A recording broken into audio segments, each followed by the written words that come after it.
My arugula has AI now, and it's like, what the hell are you talking about? Like, This is You Should Talk To, a podcast for busy marketing leaders who are looking for support and tips on getting shit done.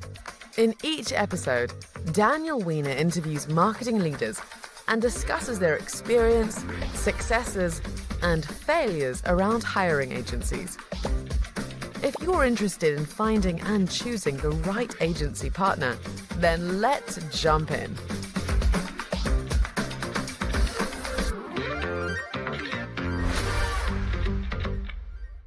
Hello and welcome to another episode of the You Should Talk To podcast. I am your host, Daniel Weiner. You Should Talk To pairs brands and marketers for free with vetted agencies because finding great agencies is an enormous pain in the ass, especially in 2026 and beyond. I see you already shaking your head and agreeing with me. We love it. Super excited today to be joined by Srishti Handa, who is the VP Marketing of Dave's Hot Chicken. And this is your first podcast ever. yeah, it is. I love it. You're going to crush it. This is going to be, when you do 100 of these, this will be your first, and you'll have to tell everybody after about this first experience. Yeah, I tattooed it on my arm today so that it's commemorated. That's so crazy that we already have a matching tattoo. So we're off to a good start.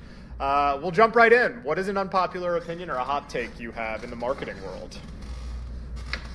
Okay, I've been on this diatribe for a bit, but I think I know AI has a lot of benefits, and I know that it has a lot of use cases, but I do think that we have, as a nation, as an industry, we have a lot of FOMO, and so a lot of it is, it's almost aspirational. Like, what do you want AI to be? It's not quite there yet, but everybody's touting, we've got, my arugula has AI now, and it's like, what the hell are you talking about? Like, everything can't have AI, and so it's sort of like, in a way, the blind leading the blind. It's very useful for writing an email where you sound like an asshole, but then you ask it to tone it down.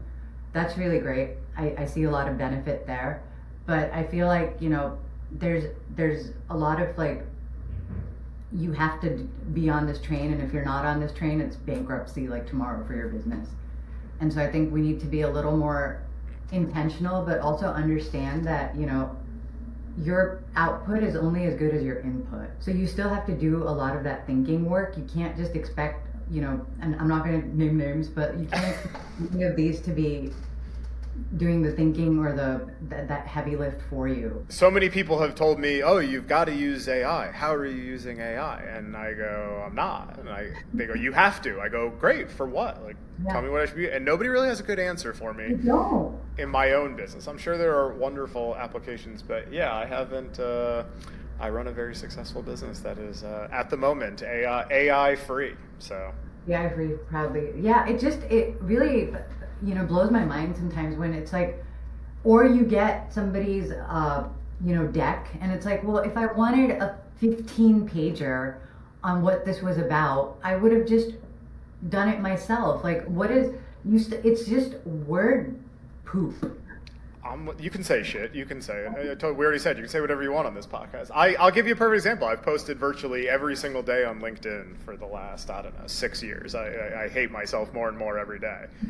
Yesterday, I had a post perform reasonably well, and I woke up to a comment that was so clearly AI. It was literally just my post regurgitated. And I didn't have the heart to do it to the person to write, thank you so much for the comment. I agree so much that I wrote the post you're commenting on right. About the post.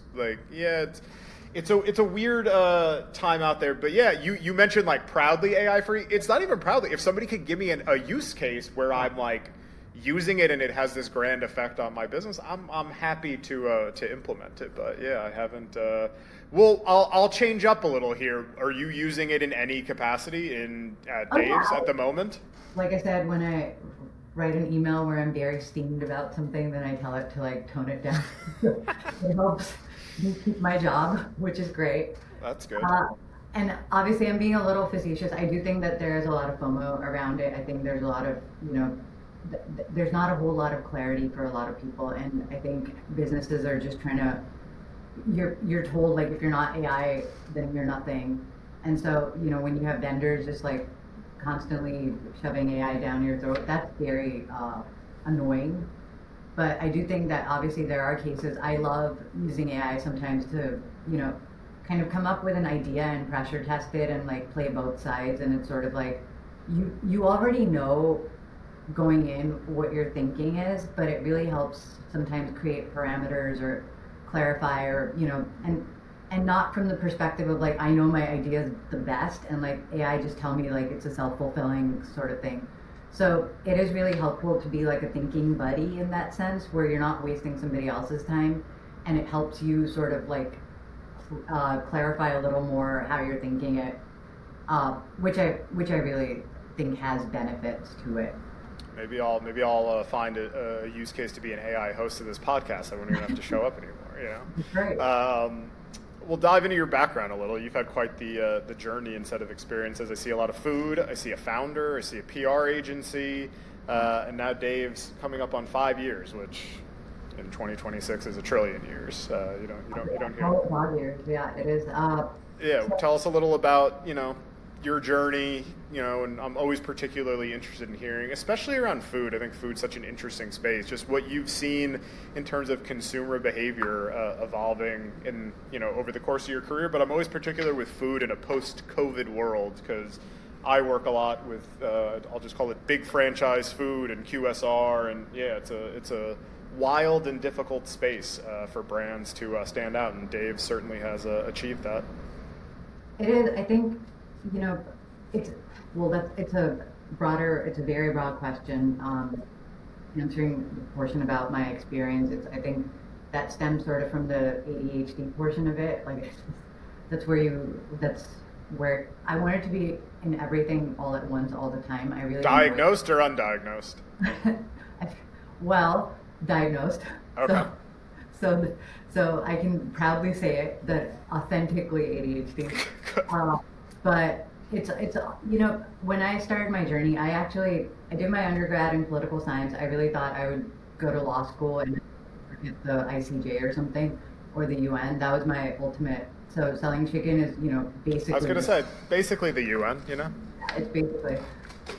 It's very it's chicken is the kind of protein that everybody enjoys. So it kind of is. It's like the Switzerland of protein. It is. But But very early on, I worked in rural India with the Packard Foundation, which is like the Hewlett Packard arm. And so they do a lot of public health. So I thought public health would also be part of my, resume. But at some point I was like, well, you can always go back to working for nonprofits. Like, why don't you challenge yourself to understand the business world a little bit? Because my family doesn't come from a business background. Like my father was a diplomat, my mom was a teacher. So it's kind of like, it's never been. So I started in PR because I had no, and I was like, well, this seems business adjacent. I know words, I can write, maybe that's all it takes. And so, food's always been at the center of it. I love food. So it's always, I remember inventing like sandwiches when I was a kid and I put like ramen in them. So I was one of the OGs for that. And try and get my brother to eat it, and he'd be like, I don't want it, and I'd be like, just try it. So you were destined for culinary. So I don't cook, but I enjoy food, and so I started my own. At one point, I was working on a protein. I went vegetarian for a while. I was one of those people who would send emails to their friends saying stupid things like "meet your meat" and like lost a lot of friends. Welcome back to the dark side if you're no longer. Yeah, I gained all my friends back. But when I started this, I was working for this like South African company that does like soy protein, so like soy sausages, nuggets, all that. And the beauty of soy is it tastes like nothing. Chicken tastes like nothing. So really the flavoring, whatever. So I set that up in Singapore, India, and Malaysia. And then I was like, why don't I just start something of my own without like soy and make it healthier? So I started a plant. It was vegetarian and plant-based in certain SKUs. And I ran that in India for about 5 years or so. Lost everything, as one does. And then what do you attribute that to? I think partly being too young, and just not knowing enough about how to run a business, and not surrounding myself with the kind of advisors that I should have. I can say this now, And also in India, like if it's a premium product, I think it was just too ahead of its time. So it was one of those where now everybody's doing beetroot like cutlets, but I was the first one, and I'm really proud. Like I know Starbucks in India does it, so I was like, okay, well I was right somewhere. That's quite the claim to fame. But, but you know, yeah, when I saw it at Starbucks, I was like, okay, at least it's mainstream now. This is actually a surprise podcast. This is Shark Tank. I'd like to invest. Well, I'm in much better over there. But yeah, so it just kind of becomes a little more, you know, it's a premium product. It was too ahead of its time. You know, I think I was a super stubborn solopreneur. So I was very much of the opinion, like it's my way or the highway and not what the market's telling you, which, you know, you learn once the market beats you down over multiple years, you're like, okay, now I get it. Sure. And you can't really scale if the number of grocery chains that can create your product are, you know, are limited. So you hit a ceiling fairly quickly. And then there's a French fry company that starts with Merck and ends with Ames, which was my biggest competitor. They just entered the Indian market. I'm not taking names, obviously. And they had billions of dollars, and I was just one person. So I'm not joking when I say this. They'd hide my product. Like they had an army of merchandisers who go in and like put their product. So all that. So it was a whole host of things, and it was fine. Like I don't think that kind of experience you can't get that kind of experience anywhere else. Yeah. But I think that also is kind of, it helps with future success because, you know, at that point I'd worked at a restaurant, you know, which had like an art gallery and all that. I did the menu pricing for them. I did all these things, and I was really like, oh my God, I love food so much. It's the one thing that brings me joy, and the thing that brings me joy about it, without sounding like hallelujah or preachy or whatever, is really nothing excites me more than when I see somebody eating something that I've discovered and I really like. There's just something so like pure. We're kindred spirits. I'm the exact same. But I love to cook, so nothing gives me more joy than cooking for somebody and then saying, "Do you like it? Do you like it? Do you like it?" So. Yeah, like they make fun of me at work because I'm like, "No, you must try it." And so they say this all the time, but it's just, it brings so much joy, that discovery. And so I was like, you know, I really love food. I want to be in food. I've always wanted to be food or food adjacent. And so when I moved to LA or the US, both at the same time, in 2019, it was 2 months before COVID. So fabulous. Good time to start a new country. Great time. I was the only person I can say who was unaffected by lockdown and all that because I was still working for my job in India. So I worked all night and I'd sleep all day. So I was the one person who didn't gain like 50 pounds and Love it. and get depressed with the lockdown. What can you do at like 3 a.m.? Nothing. You can just work.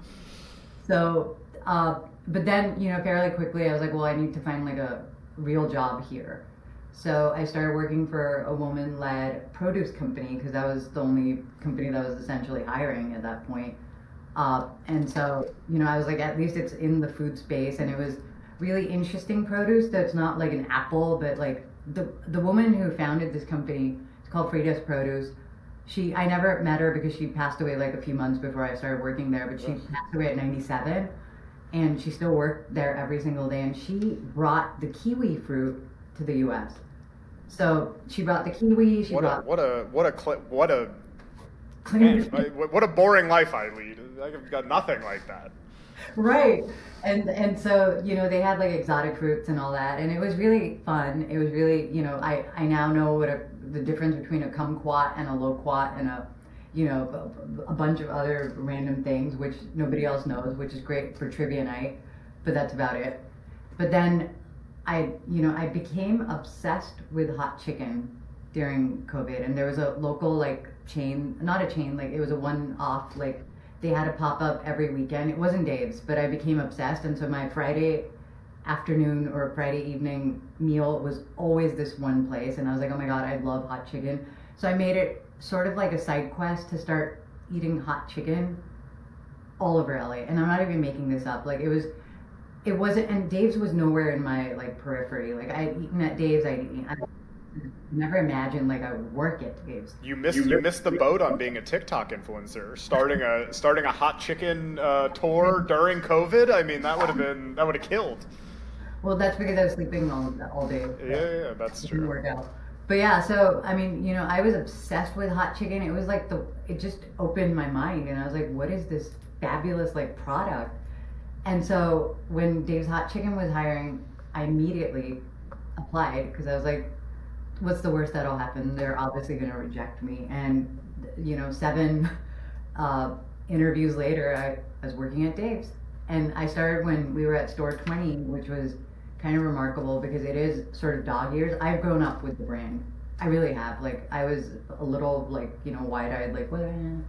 And so it's been phenomenal, and it's been crazy, and obviously our growth has been crazy, and it's just the first big learning of my life was when I ran my own business. The second big learning of my life has been running, working at Dave's and like doing some of the marketing and all that. So it's been transformational for me for sure. What's your biggest piece of advice based on all of what you just said and learnings that you would give to other marketing leaders in 2026 and beyond about how to achieve success? Honestly, it's really boring, and I say this a lot, but you just have to be consistent. And I really do think that there's space for hard work, like real hard work, because you may not be the smartest, but if you're outworking everybody else, you end up at the same place. You really do. And I know, there comes a point like, and it's an inflection point for me because I'm like, well, you should be letting go of some of this and like, more of the bigger picture stuff. But it really it's really hard for me to do that because I feel so obsessed and like invested in like every single piece of it. But I really do think like one of the things I read once which really made an impact on me, and I really, really stand by it, is the harder you work, the luckier you get.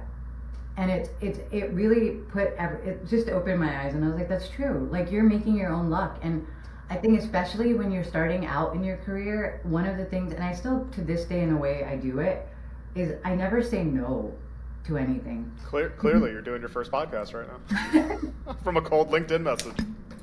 So you never know what's going to happen. You never know what you're going to learn. It might be the biggest waste of time, and I don't mean it for like don't be discerning about everything, but I just mean like if there's a project, like I'll do it. The worst thing that'll come out of it is I'll know not to do it again, right? But the best thing that'll come out of it is that I'll pick up another piece of the business or another insight that I would have never known otherwise. And that honestly helps you become a better marketer or a better like just person in business, because you're just able to, it's so important. I think all of us work in these like, we're all siloed off, right? And if you're not talking to everybody, you're not able to see the overall impact, and you're not able to make a bigger impact. Whereas if you're at least aware of all the pieces and you're able to put those together, I think it's so gratifying to be able to really see like the big impact that you can make. I like it. Is there, with you started at store 20, how many are there currently? What's the number today? We're at, this week we'll be at 442 stores. Is there any moment you can think of, closer to when you started of, some sort of inflection point of, I don't know, a celebrity eating there, somebody posting a specific piece of content online? Like, what do you attribute the, meteoric rise to? Is there any one moment that stands out over others of like a clear inflection point of like, oh shit, we really got something here? Because there's, to be fair, there's others who claim in the hot chicken space, and there's chicken in general. I'm just curious, is there one moment that stands out above the rest? I think really it's again compounding moments. I think when you look at our social media, when you look at everything, it's that, and we always talk about this, we joke about it, it's when you take that first bite and the eyes roll to the back of your head moment. That's a moment that if you can scale, it's incredible. Obviously, I think nobody goes into a business, it's a lot like social media. If you're going in with the thought that this is going to go viral, it won't, right? And I think because nobody expected it to be where it was, obviously everybody knew like the product is great, like the marketing is great, but the team is phenomenal. The team is better than any in the world, but it was just all the pieces came together just beautifully. And it's because I think all of us work like we're working towards something bigger than everybody. and I don't mean that in a preachy, bullshitty, like kumbaya type of way. I really, like, every single person here is invested in an outcome for this business. And so you don't see that everywhere, and I think that's kind of the magic to it. I love that. This is perhaps my favorite portion of this conversation, because I'm a wild animal on LinkedIn some days, clearly, since we're here. Most folks with your title, I'll couple that with a brand that I would argue every agency on the planet would love to work with, every vendor on the planet would love to work with, and I think people just assume you're sitting at your desk with, a stack of cash just ready to dole out to agencies and vendors. Are you getting hit up 7,000 times a day everywhere by agencies and vendors? Yes, and I have I have the title of, because my CTO told me this the other day, and I was like, okay, well, it makes sense now, that in this company, I'm the second highest receiver of females. But congrats, wow, what an honor. What an honor. So, of junk mail, yes, it is crazy out there. I do think it's really, it's a little wild. I guess, I've said take a chance and don't say no to anything, so I guess that's how everybody operates on LinkedIn currently, but it's really, I guess we're all the same. We're like, you know what, if you don't try, you're not going to be successful. I think there are better ways of trying. There are way better ways, and I think it is nothing short of spam. And I also think, the biggest difference between me wanting to talk to someone and me, number one, try and understand the brand. Don't just like mass reach out and be like, you know what, you guys could use this for your social because your social sucks. But you haven't taken a look at our social. You don't know. If we have 7 million followers, are you saying that it's bad? Like, what are you basing that on? Or, like any 100 of other like different cold calls or things that we have. So I think don't call your baby ugly either, Not a good strategy, in my opinion. No, it's good. You should. I think it's great. We should have hard conversations. There's nothing wrong with that. But I think it's... From strangers? I'm actually curious, because I know that a lot of agencies lead with that. We think this sucks. That's what I feel like it doesn't land from a stranger, because I'm like... Well, if you're insecure, it lands. But I feel the reason... That's good. Like, this is like a therapy. You should be a therapist. This is great. Like, oh no. But I feel like what happens is that they're not being thoughtful about it. They're just like, you know what, I have 30 cold leads that I have to follow this month, so let me just send another email and another email and another email. My secret now, and I don't know if I should give it away, is that and it makes me sound like an asshole, so this is the 4th time I'm saying this today, but I just write unsubscribe back. I love writing remove. And my favorite thing is when they write remove from what? And I'm like, come on. Yeah, don't play that game. Like, you know what you did. I love it. I just think it's really dishonest, and I think it's and again, it's mostly AI written, and it's like, yes, I get it. Just leave me alone. So then I'm curious, because you will, I can say with 100% certainty, and we'll laugh about it now, but eventually you'll get pissed off. You will 100% for the next, I'm not joking you, 5 years, you will get some sort of cold message referencing this podcast once it goes live. I'm being 100% serious. It happens every day. I'll get a text from friends who have been on. So far in the future, we saw you did the You Should Talk To podcast, and then they try to sell something. Clearly AI picked it up with, SEO or AEO or anything like that. So I'm curious, is there anything, if you are not in market, I'll give you the answer I think the answer is no, even when people tell me yes. But if you are not in market for a solution, is there anything a vendor can say to for you to take a general call, short of somebody recommending something? I think it makes sense for you to chat with them about X, Y, and Z. Just cold. Is there anything somebody can say? No, because I hate the clever cold opens and all that bullshit. I think we're all going through the same thing. So I don't know why these vendors and agencies aren't doing a better job of just being like, let me figure out how to actually build a meaningful relationship. There are some vendors who we've never worked with. I have the best relationship with them, not because we haven't worked with. That's good. For now, until you work with, you're like, man, they suck. I hate these people now. But I think the thing that makes it's just a genuinely nice relationship. It's also really comforting because if you're at a conference, I'm not the most open and party animal type of. I'm very introverted. But it's really nice when at least you see one person who's kind of a familiar face, and it's kind of like, you know what? Thank you for just being here. 100%. So maybe all of them can start coming up to me. Please don't. I'm gonna have to make a disclaimer for this podcast when this thing gets launched. Do not. The worst of all is when they call you. It's like, I have never. How dare you call me? I don't know what to do. Like when they call me, and I'm not being bratty. I understand. Like you, if I didn't work at Dave's, you wouldn't ever call me, right? So I get it. Like I understand it's. So that's the shitty part, because what I hear from folks in your role, which I actually do think is shitty, and it also just makes me think people don't play the game well. The second, if you, God forbid, lost your job or decided to leave or something and you run a play, they all stop.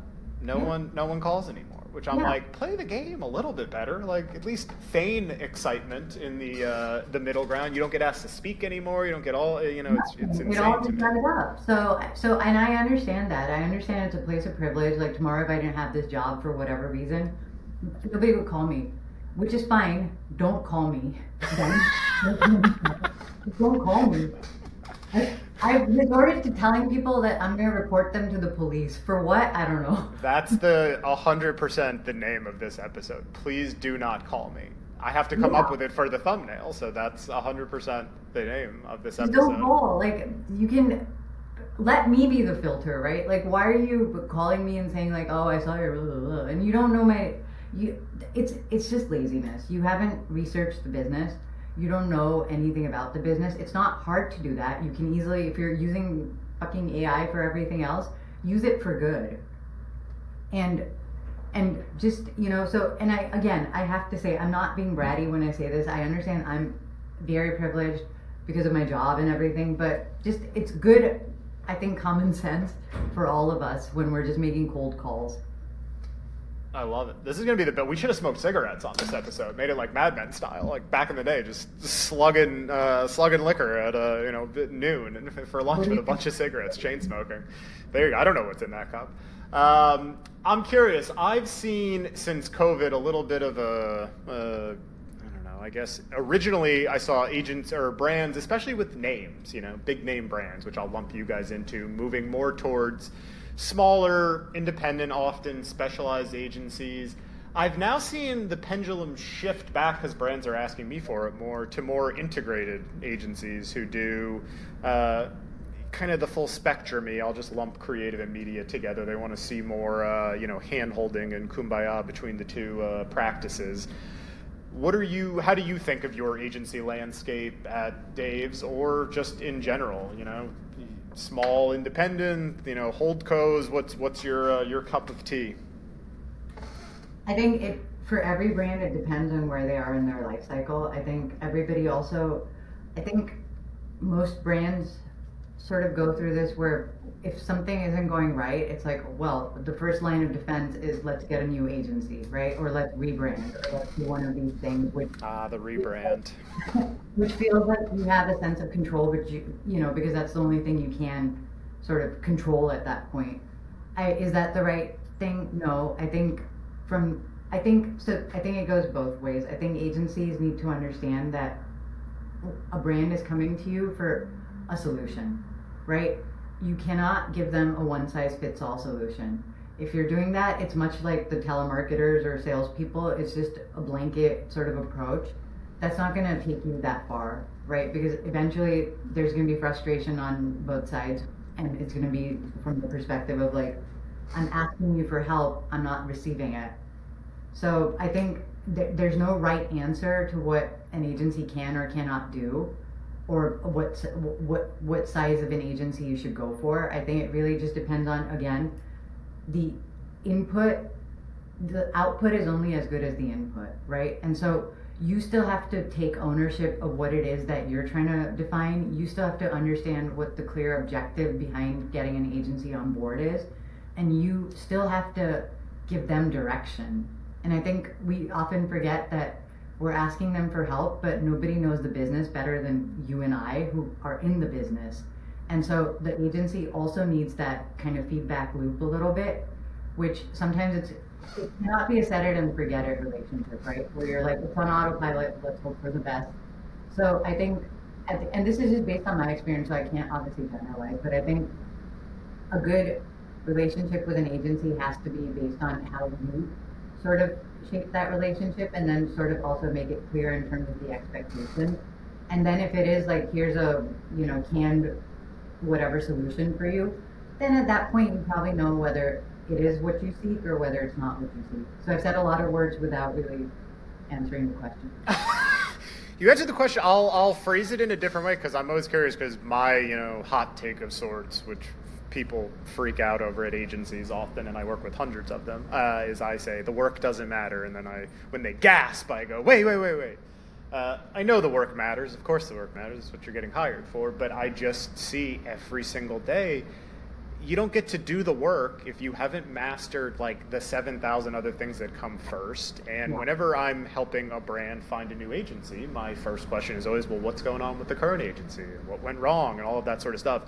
And 99.9% of the time, it is never the work first. It's never the work is terrible, everything else is great, and like we just need better work. It's, to your point, all the things you said, expectations, they don't really get us, they don't seem to give a shit, like all of these things, which is why like I then go to my other unpopular opinion sometimes of like, you can be such a successful agency doing like pretty good work, like groundbreaking, like not every brand, needs the Mercedes, of agency work. They just need a bunch of stuff in probably like a quick timeline with a smile on your face, and you act like you give a shit about the business and like their success and stuff. So I'll phrase it in that realm.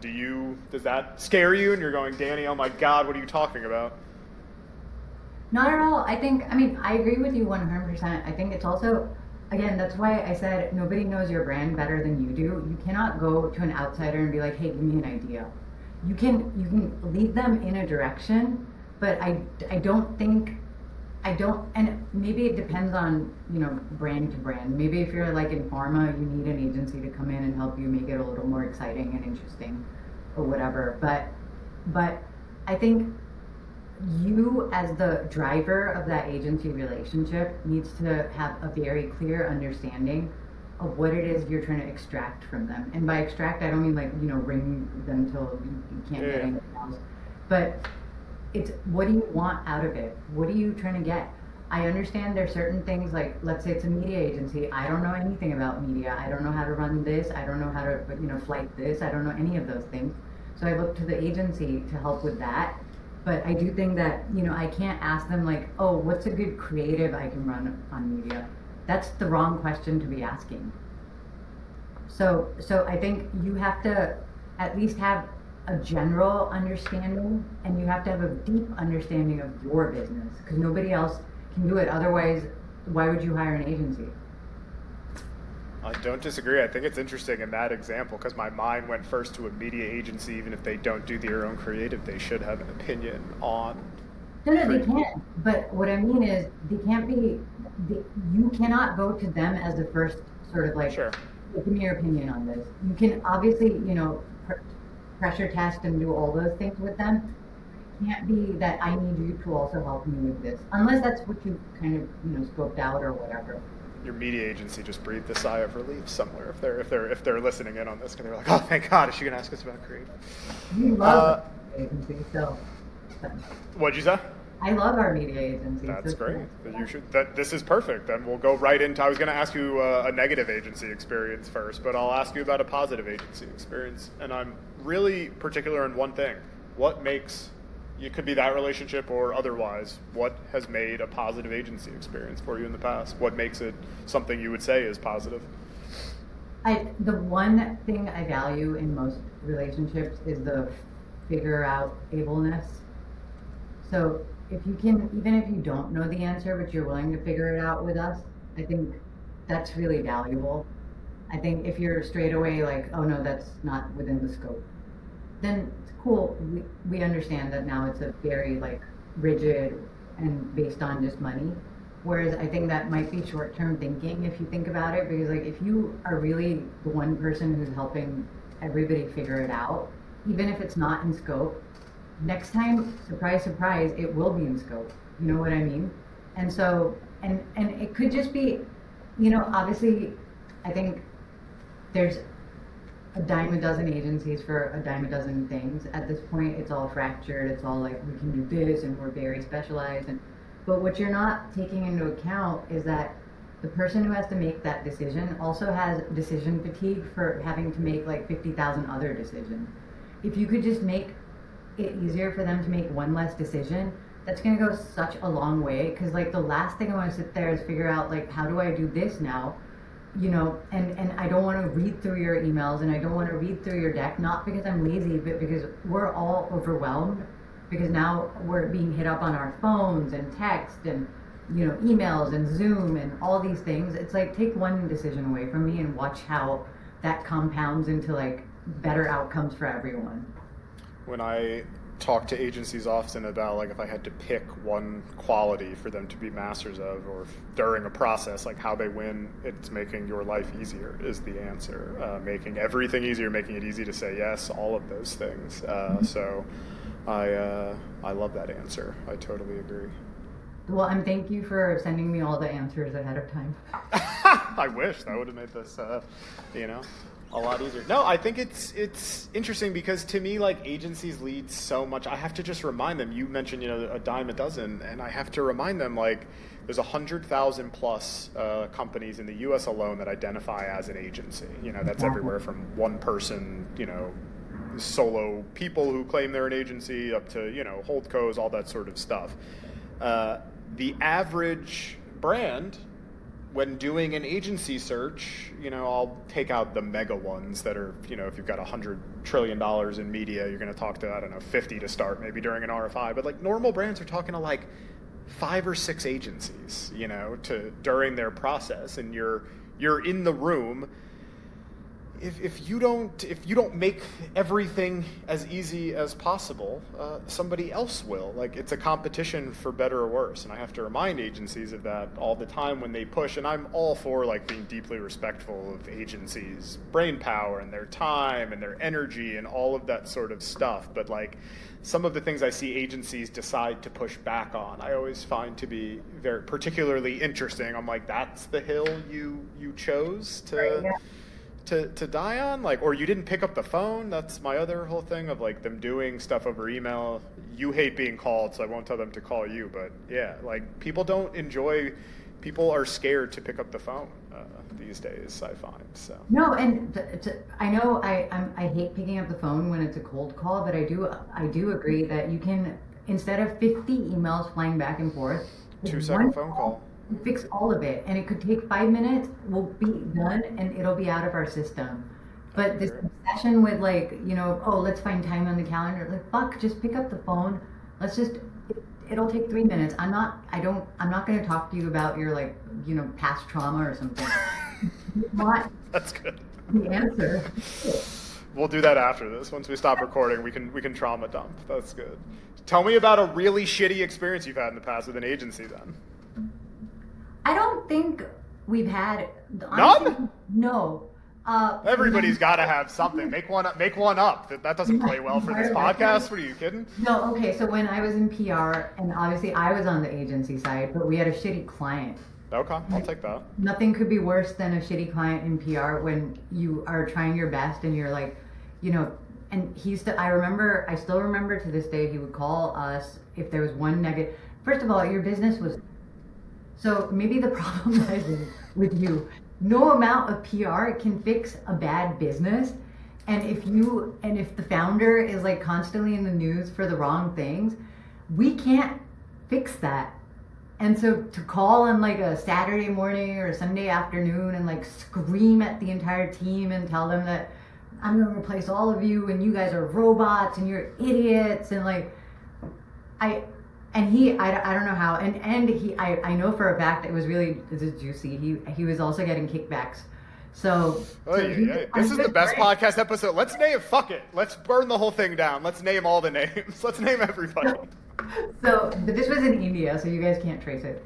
Okay. That's so, but it was crazy. It's like, it goes both ways. You can't treat an agency like a piece of shit either. Right. Yeah, I tend to. So, and I think that's why I kind of, because I've been on both sides, I kind of, you know, can sympathize a little bit, but it's just, bad experiences are, again, either you've outgrown each other, and it's not a bad experience. It's just that you are no longer able to meet each other's needs, right? That's a very diplomatic. That's a very diplomatic answer to that. Maybe you should be a therapist. That was like the Mel Robbins answer. Let them. You're like, let them. The agency missed their deadline. Let them. You know. You know what? We're just not. We're not together anymore. We're not there. Yeah. What are you most excited? Since we already had our AI conversation. I know it's not that. What are you most bullish on or excited about in the marketing space at the moment? I think what's really exciting, and I think this is obviously because of the TikTokification of everything, people are really, really dying for in real life experiences. Like everybody wants, like after all that, like you still want something in person, and I think it's really exciting because the opportunity to be able to do some really fun, even if it's not groundbreaking, just fun, community building driven like that, you know, it's there's just so much opportunity, and if you can be really wild about it. We've done a few things in the past which have been really fun and silly and, you know, whatever, very on brand for us, and I think people just enjoy that.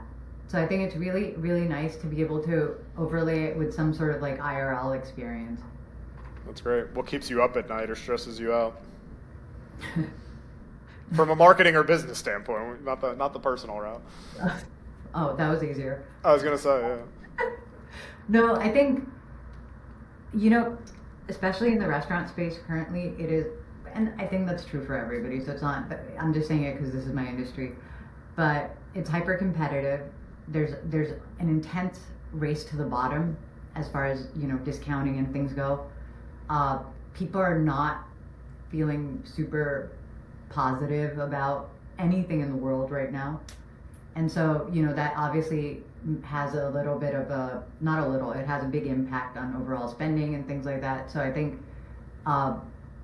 those kind of factors, just the uncertainty around everything, and you know, how can you break out of that funk for your consumer and for your customer is, I think, a great challenge, but it is a challenge.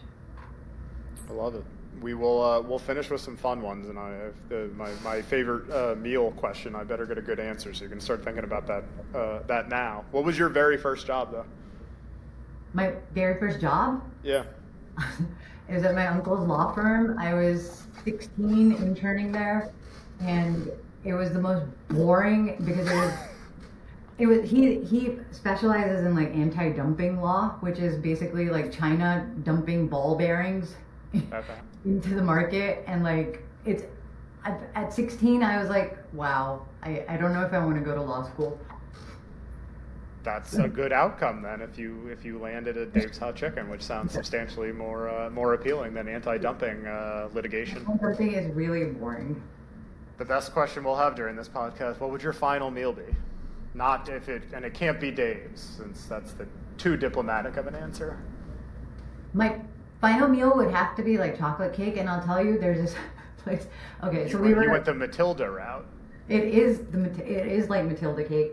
There's this bakery in the UK, and I think he has 2 locations, one in Leeds and one in Manchester. We were in Manchester in February. It was like my mecca, because I was like, I told the entire team, I was like, guys, if you want to leave without me, go right ahead. There's just one thing I need to do, because I'm at my, like, you know, temple, if you will. Everybody walked with me. It was like one of those kids in a candy shop. I ordered everything on the menu. The cake is like 10 pounds, and it's like 20 layers. It is the most magnificent cake. It went with me to every single, like, we went all over the country, and 4 days that one cake traveled with me everywhere, because there's no way you can finish it, but it is so delightful. I didn't have the heart to throw it away. And I remember we went back to the restaurant and everybody brought out a spoon. I don't know if you remember that Friends episode, or where the cheesecake falls and they just come out with spoons and they all like just I don't think so. Eating it. But it always reminds me of that, because like everybody just came out with a spoon, and I was like, you guys, you have to try this. It's gonna change your life. So you don't want any savory food before this if it's your final meal? You don't want sushi or a steak, you just want to go straight for dessert? just dessert. That's a first on this podcast. Well, you know what? Normally I get a 5-course dining experience. You said, I don't want any of it. I just want this cake. What's the name of the bakery? I want to look it up. It's called Get Baked. Get Baked? Yeah, and the cake is called the Big Bertha. Okay. It's so good. All right. Get Baked, the Big Bertha. Okay, I'll remember that. Yeah, it is memorable beyond belief. But yeah, chocolate cake would be my last meal, and there's no question about it. Okay. My final question. Who is somebody who inspires you personally, professionally, or both?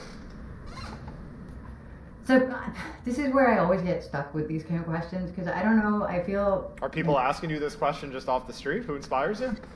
I'm unoriginal. You know what, Nelson Mandela? Just kidding. Yeah. Really, he's inspirational. Everybody. I hate answering these questions because it feels so absolute, and I just like. You never know. Like there's people's work ethic that inspires me that I see. There's people's, sense of humor that inspires me, and I feel like I would like that. I know it sounds like a really bland and like... Yeah, give me something. I gotta have somebody to tag on LinkedIn, name a family member, somebody. I don't... Oh my God, I can't think about it. I can't... This is what keeps you up at night now? This is what stresses you out? This question will keep me up. Yeah. My agencies inspire me. That's the right answer. Wow, what an answer. That's great. That's amazing. Before we wrap up here, is there any action you would like folks, any new menu items, anything you want people to check out about Dave's Hot Chicken if they have not already? We've got something really cool launching on July 1st. It is... On July 1st? Yeah, I don't know if this is before that or after that, but if it's after, I can tell you what it is. If it's before, I can't. What's today's date? 9th June. So it'll be close. You want to say it, and I'll make sure to do it after the 1st? Yeah, you can do it. You can do it anytime after. So okay. We're doing our first ever collab with Marvel for X-Men 97. Like, here's Storm in all her glory. You're not looking. I'm writing it down so I don't mess this up. Oh, there we go. We're back. I didn't want to ruin the news and accidentally forget to post this after July 1st. I'd get a cease and desist from the Dave's Hot Chicken. Marvel? Yeah. Look, it says Dave's Hot Chicken on it. I don't think awesome. You know. Yeah, no, I can't. Yeah. Oh, that's awesome. So we're doing our first ever collab for X-Men 97 Season 2, and it is beyond exciting because I'm the biggest X-Men fan, so I feel like I have a lot of like excitement around this, and like, so we're gonna do, and it's gonna be like, oh, that's awesome. Yeah, so I'm super duper excited about that. Amazing. Well, then I will make sure to not speak of this until July 1st. So this was awesome. Thank you so much for joining, especially on your first podcast. And we will chat with you soon. Everybody go eat Dave's Hot Chicken. Thank you for checking out this episode of You Should Talk To. This show is brought to you by the company with the same name, You Should Talk To, a company that helps marketing leaders find the right agency or freelancer for their situation. If you enjoyed what you learned in this episode, make sure to follow You Should Talk To wherever you listen to your favorite podcasts, or visit youshouldtalkto.com for more information.